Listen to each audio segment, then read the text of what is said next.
If you had the opportunity to leave your past behind, would you?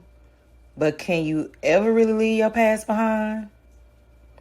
We'll see in the strays.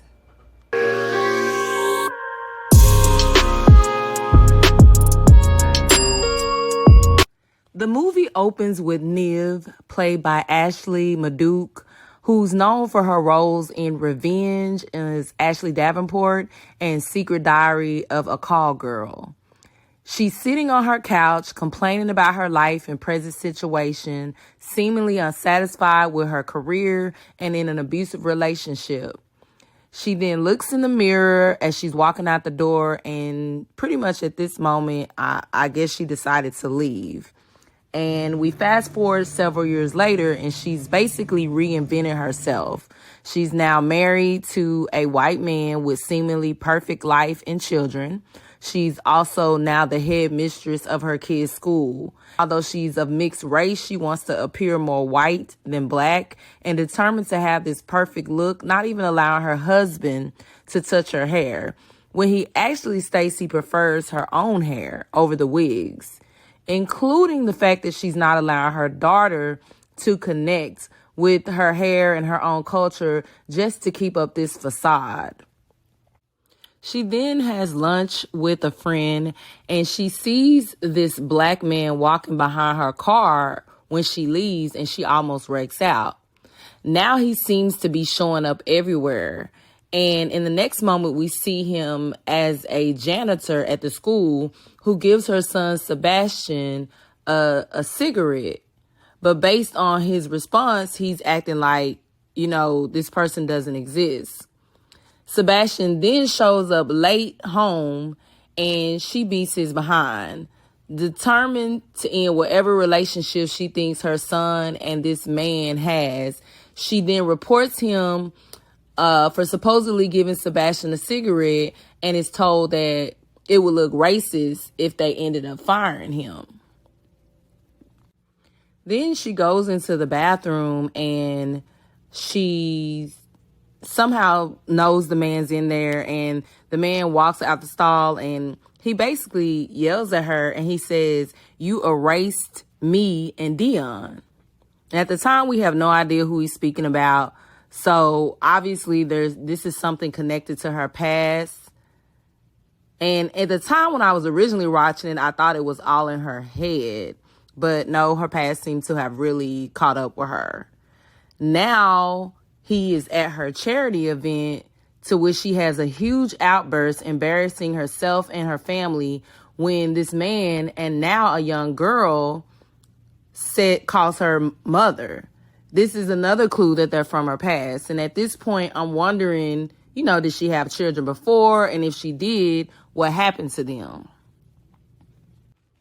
Then the scene cuts to Carl and Dion. So now we know the names of the two people that have been following her. And it kind of goes back to tell you how they came into town, pretty much, and how they got there. And as you recall, when she was in the bathroom, Carl stated, "You erased me and Dion." They seem to have shown up in town and booked a room for a week, and evidently in search of the mother, which is Neve. Carl then pulls up a photo of Neve with her new family and says to Dion, "That's our family." Then we see how Carl and Dion have been integrating themselves into the family, with Dion getting a job with the husband and meeting up with the daughter, Myrie. This is where she got the comb from and who braided her hair. Carl, in turn, inserts himself in school to connect with Sebastian, where he did, in fact, give him a cigarette. Then as Dion is connecting with Neve's daughter, Myrie, she just goes off, acting weird, addressing the fact that Myrie is the favorite. There's a lot of hint to colorism, I believe, addressed in this movie, including Sebastian telling Carl their mother thinks she's white and doesn't want to discuss any of her past or anything that's black related. Peaks of their anger is starting to show through, as they're highly jealous of Sebastian and Myrie, who are living with their mom, to the point that Carl makes Sebastian look over a building asking him if he were to fall, does he think he would survive the drop? And in fear, Sebastian literally begins to pee on himself. And this is when Carl pulls him back and said, hey, that's okay, you passed the test. So then he tells him there's another test for you to pass. And then the dude that was bullying Sebastian shows up, and his brother makes him kill the boy as a supposed test for him to pass. They are heavily influencing the children negatively due to their bitterness. They've been invited to Neve's gala and plan to take full advantage of it, to which Dion acts a complete and utter fool. This is when it's revealed that Dion and Carl, in fact, are her children. So she has to explain to her family what's going on. And the first thing her husband points out is, you left black kids. And again, they're pointing at colorism because, what would be the point of him saying that? She's mixed, she's part black. So the fact that the kids are black means what? She then tells him she was in an abusive relationship with their father and she had to get away. And she even mentions men doing this as if that makes it okay and makes it an excuse. She then meets up with the kids to talk at a diner, to which they revealed that, they pretty much had a hard life and their aunt, whom she left them with, gave them away. They questioned why she left them without, ever reaching out, and pretty much reinvented her life. She tries to pay them off to go away. And man, this is so horrible. Actually trying to get rid of your own kids to keep a lifestyle. Dion appears hopeful, where you can tell Carl he ain't going for it. She goes back home and tells her family this whole sob story again as to why she left her own kids and that they just left and only wanted to know where they came from. Another lie. Sebastian is visibly upset by this, but he just concedes and goes along with the family. Dion and Carl, however, show back up at Neve's home that night, and they break in with what looks like the intention of hurting the family. They lock up the doors and stand over the family while they're asleep, arranging things so that they can't call for help or, get out. As Carl loudly watches TV downstairs, it wakes up Sebastian and Neve first. He lets her know her kids are in the house downstairs. Now, the whole family's up and they begin to play games with the family, acting as though it's to celebrate Dion's birthday.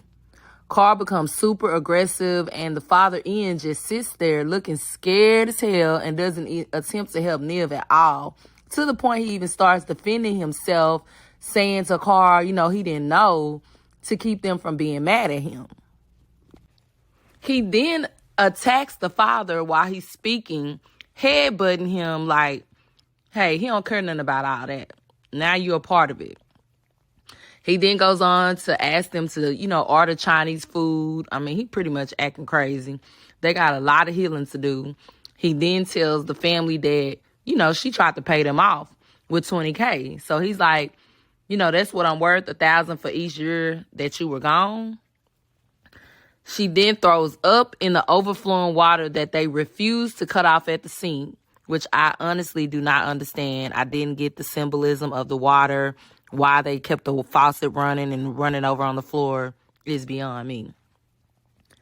And just like her kids, though, Neve flips the script and eagerly asks them to play teams for Scrabble. Because, Dion's like, oh, I want to play games for my birthday. When Ian, her husband, announces in the middle of all this, he wants a divorce. Okay.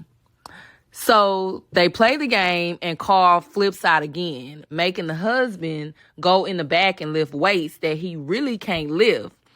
And Neve answers the door for the food delivery at this time. And then at this point, the weight drops on the husband's neck and I imagine broke and killed him.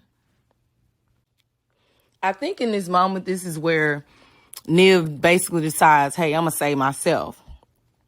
She then pretends to go upstairs to get her purse to tip the delivery driver and leaves her other kids there with these new kids. Like, at this point, I'm like, you must just didn't care if they was going to die. If selfish was a person, it would be Cheryl, a.k.a. Neve. You done left your kids with these other kids knowing they full on crazy just to save yourself. It's in the mirror and basically leaves them all behind. Essentially, at this point, probably to start her life all over again. What did you think about this movie? Drop it in the comments. I think the acting was pretty decent. It was kind of giving mystery because at some points of the movie, I thought that she was actually thinking of this in her head and they weren't even really there. So that was good, getting to the conclusion that they were really her kids. And then like showing you the trauma that kids face when they're left behind. Now, they shouldn't be, going cray-cray like these people. But I feel it, okay? So drop it in the comments. What do you think about this movie? Thanks for watching. I'm Shay. You just watched another review from Click Play. Don't forget to like, comment, and subscribe.